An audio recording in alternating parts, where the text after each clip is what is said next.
Hello, sun and bright blue sky. Got a feeling this day's gonna be fine, so fine. Pretty birdies and butterflies, so beautiful, everything's so alive.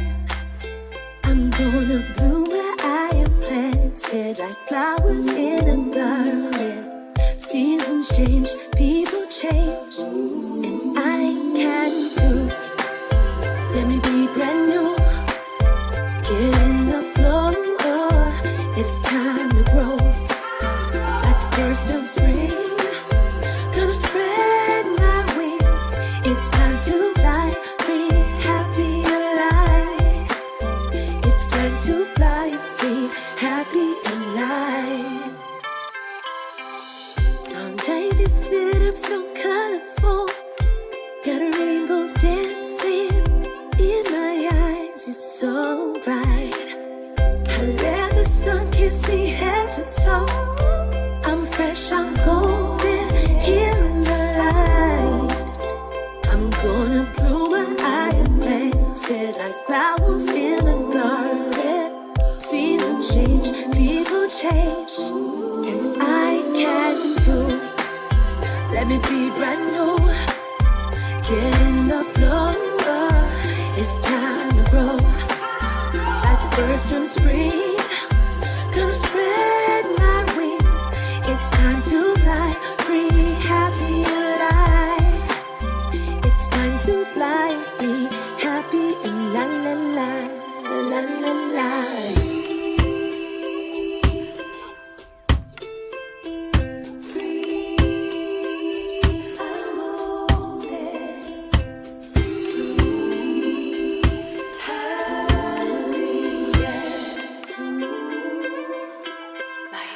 I'm breaking through. Let me be brand new, get in the flow.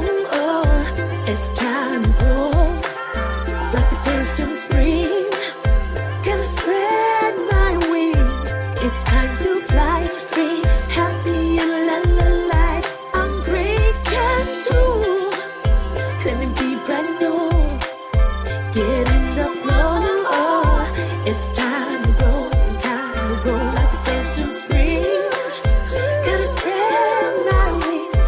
It's time to fly free, happy alive. It's time to fly free, happy and la la la, la la la.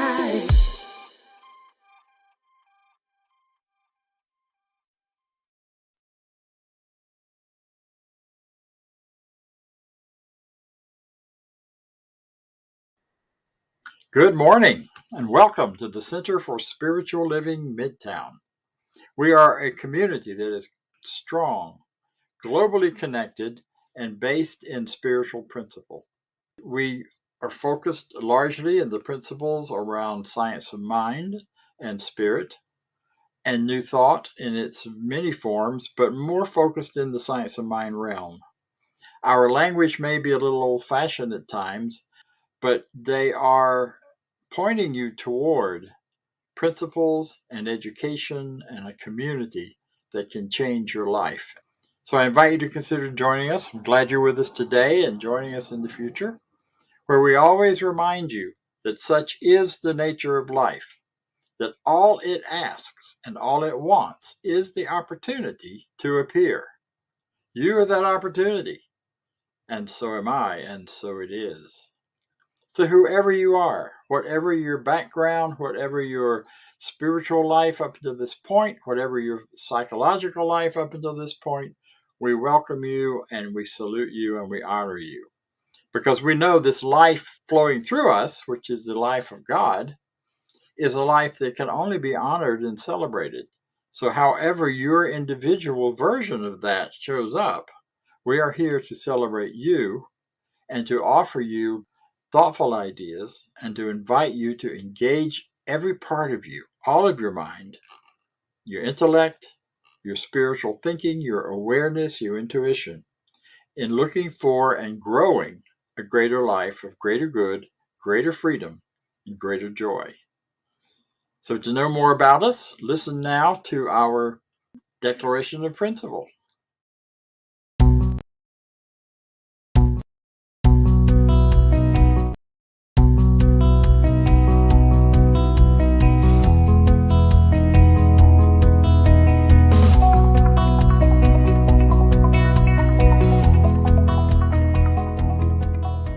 I believe in one God, one absolute power and first cause to all things. I believe that this power is perfect love and creates out of a desire to express love. I believe all thought is creative, and how I choose to think creates my personal experience. I believe in the unity of all life and the immortality of the individual soul, forever unfolding. I believe in the eternal goodness, the eternal goodness of God, the eternal loving kindness, and the eternal givingness of God to all. And so it is. And so it is. And so it is. So you heard now from some of our practitioners and board members about our Declaration of Principles. That is a small part of a much larger document that shares a bit more about what we believe in some of the basic core principles. What our classes and our talks are always about is expanding on those and bringing greater understanding and therefore greater accessibility to each person who's ever listening. Today we have a practitioner to share with us. A practitioner is someone who knows this teaching, who has experienced it in their own life in a very positive way, and who have been able to work with other folks to help them bring greater good through these principles. We license them as practitioners because they've demonstrated that they know how to do that and that they have gotten wonderful results for other people as well as themselves. And today we have the wonderful Barbara Guillory to share with us. Thank you, Barbara. Excuse me.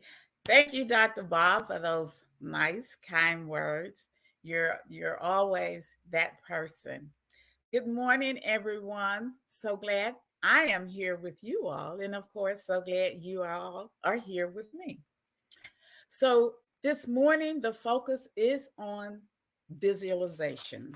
So I want to start it's always sometimes it's a good thing just to say, hey, what is the meaning? So I looked up the meaning, visualization. And one of the meanings, representation of an object or situation or a set of circumstances. Another meaning, it's an act or a process of interpreting in visual terms or putting into visual form. Visualization. It is the formation of a mental image of a thing. And that is the definition that is the closest to our teaching here at the Center for Spiritual Living Midtown. It reminds me of Ernest Holmes when he talks about mental equivalent. The mental equivalent must have the mental equivalent of the thing that you desire. We must have a mental equivalent of the thing we desire, meaning the use of visualization is how we can determine and come about the mental equivalent. So for me, I gave some thought to this, and visualization is the path on how the mind uses itself to bring about our desired goals, our desired success. Again, holding that mental equivalent in mind, as Ernest Holmes speaks about in the Science of Mind book. Another thought that came to me was the early use of visualization that we observe in children. So, as children, we all have seen them just visualize these wonderful, magnificent friends that they have. And they are true to them, they are real to them. And of course, there are other stories that they come with as well. But during that time, oftentimes, the parents or guardian will say, oh, stop that. Oh, that's not good. Don't do that. And again, we come to know and understand the visualization process maybe is just not a good thing. We've gotten punished for it, reprimanded for it, and maybe have become fearful of this visualization process. But I want to encourage you to revisit the visualization process in your life today, but do so knowing that you have a disciplined mind today, totally different. What Ernest Holmes speaks about is holding the mental equivalent in mind under any circumstances. It has to manifest. So that is how we get to use this tool of visualization. When there's an undisciplined mind that does the visualization process, it's just as successful, but the outcome may not be what we want. And we often see this in society as today. Sometimes we make reference to this as mental illness or mental instability. But again, it is that thought that we hold in mind that creates the experience that you're able to observe. When we can discipline our minds, we can know without a doubt the visualization process will bring to us the very thing that we are holding in our mind, that we are visualizing for ourselves, that very image. If the desire is for health, wealth, love, creativity, prosperity, peace, there is nothing that can take that from us. So be mindful of how you use the tool, the visualization process, to bring into your life your desired experience. So right now, we're going to visualize for ourselves a mind of peace. And as we do, we come to know and recognize the wonderful universe as being magnificent, and everything is manifested from the oneness. I will speak in the first person simply because we are one. And as one, we all can experience the oneness, the magnificent, the universe, the substance in and of itself. And knowing that I am a manifested form, image, version of this magnificent, of this oneness, of this peace, of the divine itself, I can know without a doubt who I am. I can know without a doubt where it is that I come from. I can know without a doubt that I am manifested from the goodness, from the oneness, from the source within. And it is this very knowing of my substance, of my being, of my oneness, that I can share and co-create with the Spirit the experience of peace. In creating this wonderful experience of peace, I can bring peace to myself. I can bring peace to any of my situation. I can bring peace into the world. I can bring peace into my family. I can bring peace to my universe. I can bring peace to my neighborhood. I can bring peace to any of the affairs that exist. It is this wonderful, beautiful knowing of the magnificent that I am grateful in knowing. And for this, I am thankful. And so it is. We will now have our special music from Eddie Watkins Jr., All the Same Stuff. Take it away, Eddie.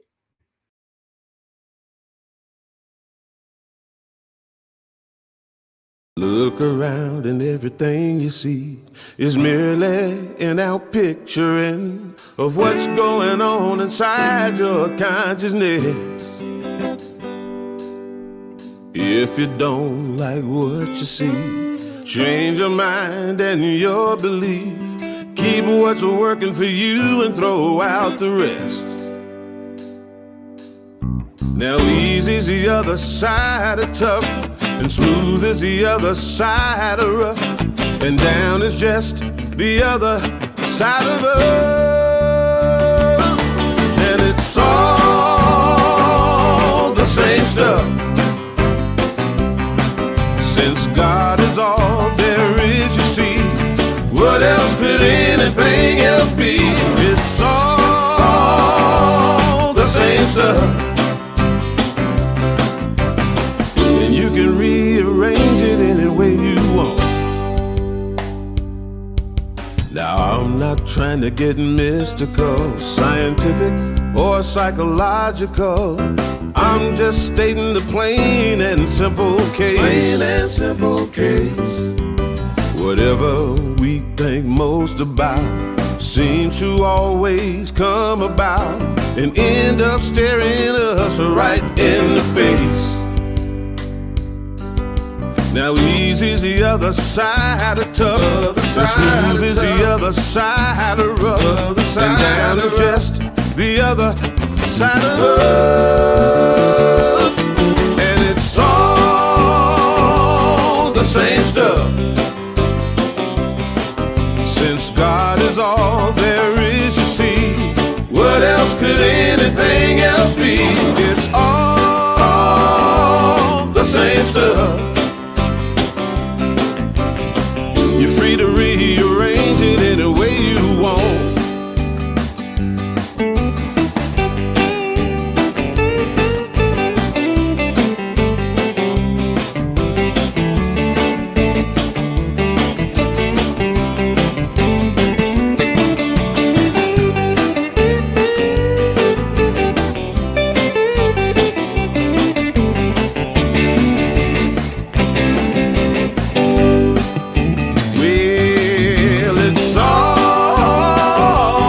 Same stuff.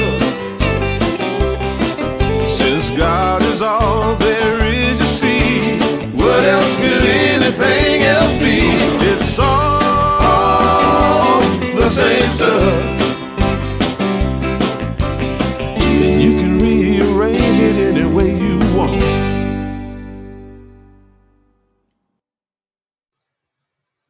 Each month we select a theme that is our theme for the whole month.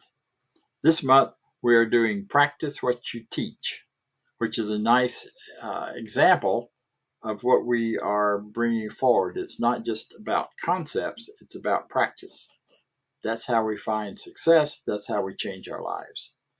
So to start us off with this month, we have Reverend Cynthia Paulsen, an interfaith minister who is also very steeped in the science of mind. And we are so glad to have her with us to share a talk this morning. And she'll be talking to us about the power of visualization. Thank you, Cynthia. Good morning. Hello, April. It's so fun to be here on the first night of the month because, as Dr. Bob just told us, we've got a brand new theme. And I love that play on words. It's not practice what we preach, because we don't really preach here. We teach. This is a teaching center based, as everyone knows, on the principles of science of mind. And as Dr. Bob just told us, what we mean by practice is spiritual practice. A lot of what we teach is about applying these principles by using spiritual practice in our daily lives. So for the next 5 Sundays in April, there's 5 weeks in April, 5 Sundays, we are going to explore a different spiritual practice each Sunday. So visualization is what I get to talk about today. Now, Barbara gave us a great definition: forming mental images in our mind with our imagination. So before I dive into what a great spiritual tool this is and why it works, and give tips for how to use it to live our best lives, I thought we would just do one. We are going to do a visualization exercise together. Now, all you really have to do is listen. So whether you're here in the room or you're watching online at home, just relax and be comfortable in your seat. Release any tension that you're holding in your body. Maybe roll your shoulders back and just take a nice breath. And if you would, close your eyes. I want you to visualize and imagine that you're seated at a table, and on the table in front of you is a plate. On the plate is an apple. It can be any kind of apple. Make it your favorite kind. Is it a green apple or a red one? Look at the apple from all its sides. Pick it up in your hand and feel it. Turn it around. Look very closely at it. Observe its skin. Is it smooth or rough? Is it shiny? Are there any holes in it or bruises? Focus on the details. Now bring it up to your nose and smell the apple.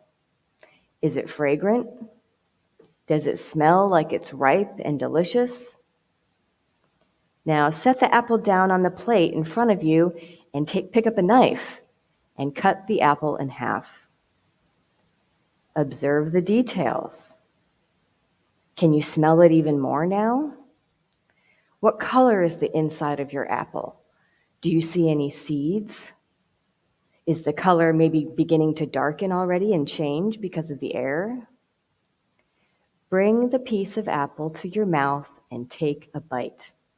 Taste the apple in your mouth. Is it sweet, juicy, mushy, crunchy? Eat as much as you like. Now, open your eyes.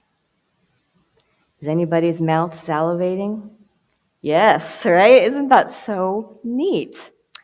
Your mouth waters when you do this exercise and visualize something like this. Because you went there in your mind and imagined eating an apple, your body, in this case your mouth, doesn't know the difference. You had that physiological effect anyway, and your mouth watered even though you really didn't eat anything. Experimental psychologists have proven that the human nervous system cannot tell the difference between the actual experience and the experience that is imagined. That is why so many people use this spiritual practice of visualization. It's become quite popular with the law of attraction and the Secret book and the movie that came out several years ago. It's a spiritual practice based on the power and energy of the universe. There's a connection between the power of our mind and the outpicturing of our imagined, visualized thought. So it doesn't just apply to our salivating mouth. It applies to everything. The apple visualization is a great example because the result is fairly instant. Your mouth waters right away when you experience that effect as if you've actually eaten the apple. But we can use this visualization tool with anything in our lives, with our physical health, our abundance, our relationships, our material possessions, our jobs, and our general success and well-being. So I'm going to talk about some of the best ways and methods to visualize, tips and guidelines to follow, as if I know what I'm talking about. But the truth is that there are three main people who I've learned all this stuff from. Ernest Holmes, Neville Goddard, who, if you're not familiar with him, he was a New Thought author and lecturer, and Mike Dooley. Mike Dooley runs a website called tut.com. It's The Universe Talks is what it stands for, T-U-T, tut.com. And he sends out daily inspirational messages and is a great author and teacher about visualization and manifestation. So let's start with our founder, Ernest Holmes. Here is a bit of trivia for you. The word visualize only appears in the Science of Mind textbook 3 times, according to the concordance. And the word visualization never appears in the Science of Mind. He didn't really use the word visualization, but he did frequently write about the power of our imagination. And as Barbara told us too, he also liked that term mental equivalence. We know that when we are imagining, we are visualizing. So Ernest Holmes clearly understood the power of this practice. One of my favorite things that Ernest Holmes said about this subject, and oh great, got the quote up, is the possibility of life is inherent within the capacity to imagine what life is. It is not a question of failing or succeeding. It is simply a question of sticking to an idea until it becomes a tangible reality. I loved the way he phrased that, sticking to an idea until it becomes a reality. Because visualization is something you can do over and over again, you do stick to it and practice it, as opposed to saying a spiritual mind treatment where you say your words and you give thanks and you're done and you release it. So it's a little bit differently. Visualization can be done repetitively. And Ernest Holmes wrote about that, there must be purpose to our imagination because it is that important and powerful. Our imagination, what we are thinking about and focused on in our mind, creates our reality. Now, Neville Goddard was a New Thought author and mystic whose books and lectures came out about 20 years after Ernest Holmes wrote The Science of Mind. Neville Goddard believed that our human imagination is God, our Christ consciousness. And I remember when I first read some of his books, I thought, this guy's really out there. But the more I read and the more I thought about it, the more it actually made sense. Because if you think about it, in the one consciousness of God, we know all things are possible. I think we all stand in agreement with that. But if I say, hold on a minute, guys, I'm going to go outside and flap my arms and fly around the building, I can't do that. We know that's not really possible. But it is possible in my imagination. I can imagine that I can do that. So from our human perspective, the only way that all things are possible is in our imagination. So I think Neville Goddard is right. Our imagination is the unlimited, all things are possible power of creation. Not that I think I'm going to go fly around the building. Neville suggested that the key to visualization is to feel yourself having, doing, or being whatever the thing is that you desire. When we claim our desires in our consciousness, when we lose ourselves in the feeling of being the thing we desire, that quality or experience will embody itself in our world. He suggested that we imagine specific dramas in our mind. That's what he called them, dramas. But they're really just imagined scenes. For instance, if there's a goal that you want to accomplish, you imagine that someone you know is congratulating you on completing your task. Hear their words complimenting you, telling you, great job, and feel their handshake or their hug.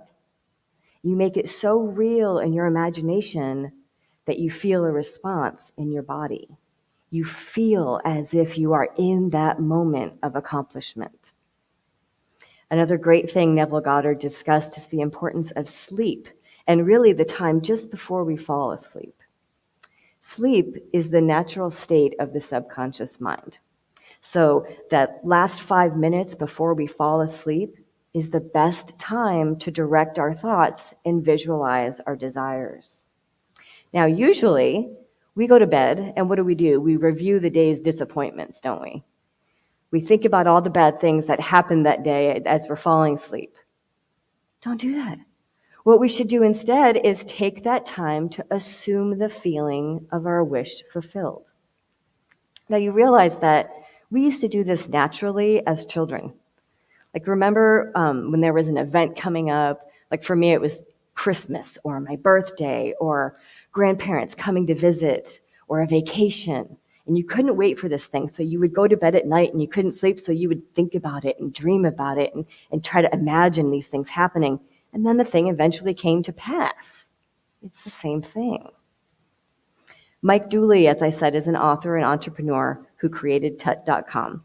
And he made a documentary about visualization several years ago called Thoughts Become Things. And I highly recommend it. It's on Amazon Prime if you ever want to check it out. He tells fun, engaging stories from his life about using visualization to win awards, to obtain the job that he liked, to travel the world.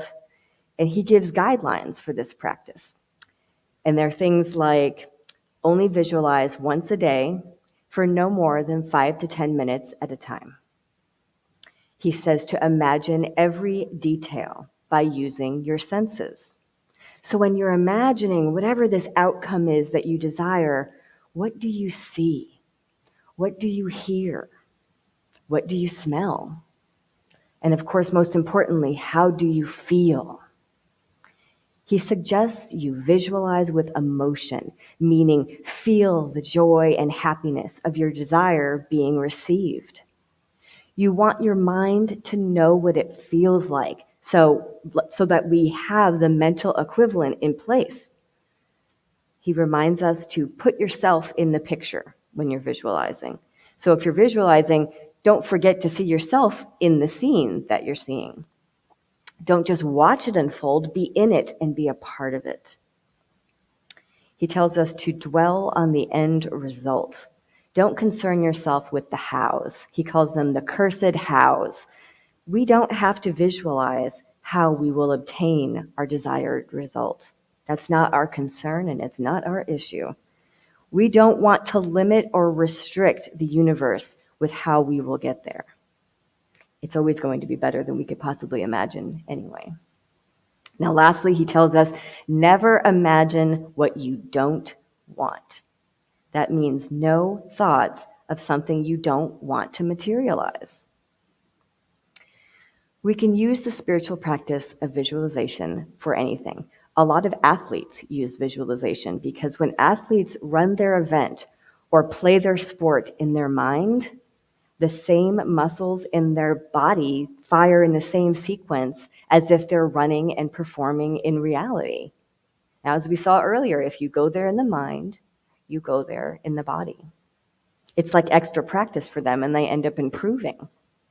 Now, I have been visualizing something that has not happened yet. But I know that this is a community that supports me, and I know that you will celebrate with me when this demonstration happens. So I feel like it's okay to talk about this.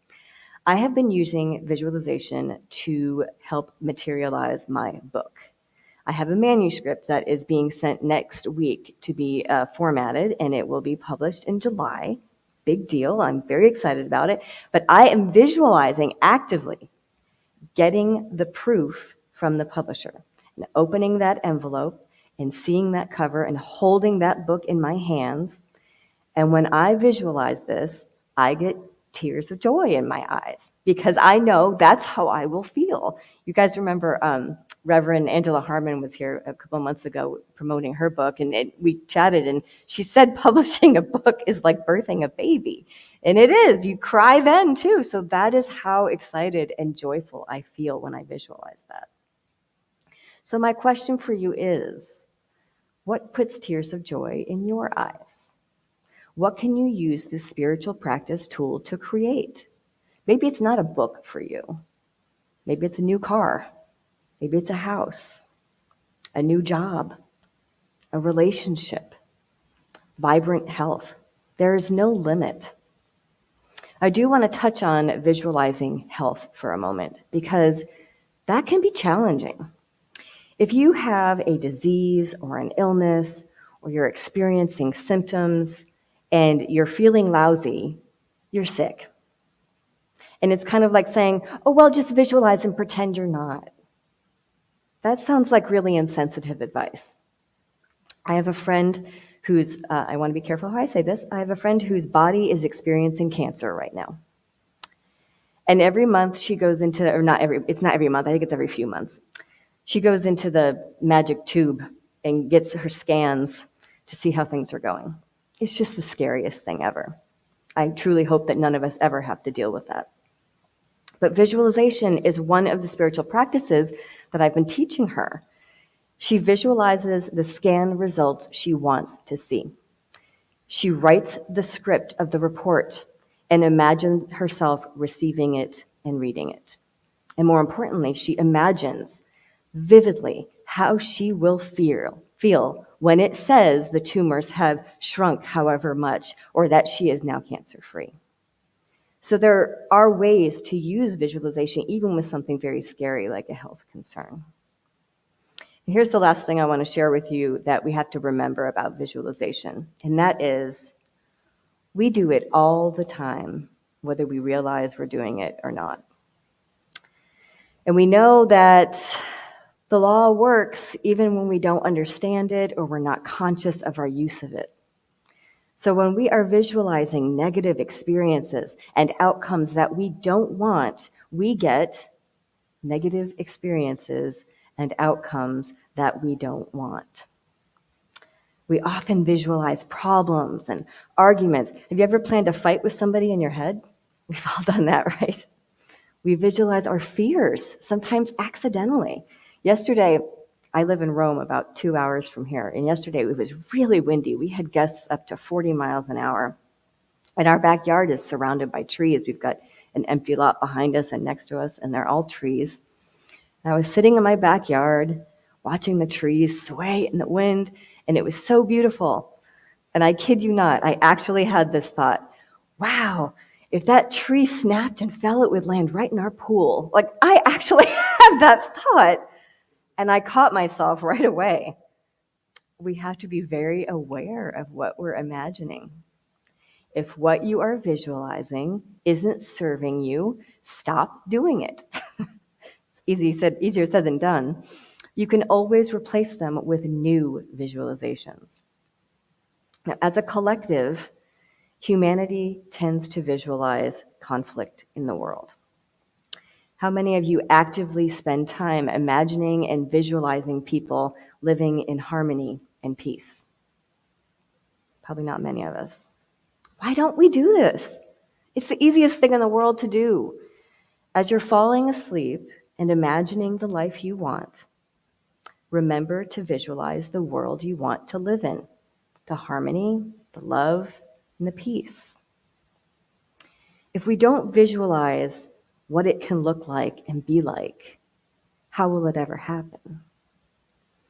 If we experienced it in our mind, we are likely to experience it in our conditions. A lot of spiritual practice is work, but I feel like this one isn't. I think visualization is a lot of fun, and I have fun with it, and I hope that you guys have fun with it as well. So thank you very much for having me, guys. Appreciate it. And here comes Vance. Yay.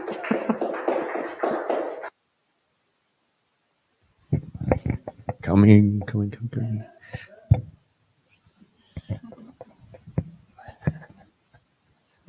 All right. Thank you, Reverend Cynthia. An awesome talk. And yes, it's in our thought. We can create whatever we want. So I'm here to talk about our prosperity, us all visualizing prosperous, full center here, huge attendance online. And with that, you can donate online at cslmidtown.org. You can use the QR code. If you're here in person, there's a basket in the back to put a donation in, and all those ways. You can set up a one-time donation or an ongoing donation, however that works for you. And if you will, with me now, let's do our affirmation for prosperity. I live in a universe of abundance. As I freely and joyfully give, I join in the divine flow, and all that I share with life returns to me multiplied abundantly. And so it is. And so now I've got a couple of announcements. We're looking for volunteers for a couple of things. One, to help set up the space here. The other one, our tech team. So if you're technically inclined, we're looking for different people to help with the website, with social media, with the technology here at the service every week. So reach out to Dr. Bob. You can do that through the website. Come tell us in person, all those fun things. So if you're inclined to do that, let us know. And we are looking forward to growing our volunteer team for all of those things. So Dr. Bob will be back next week. So that will be good. And let's do our affirmation of life. I live this place now knowing something better than I knew before. I go forth into the world with a heart full of love and a mind full of good sense. I look at the world in a greater way, knowing that I have within me everything I need to create the life I desire. I'm thanks for this understanding, and I am grateful for the spirit of life that lives through me. And so it is. Have an awesome week, everybody.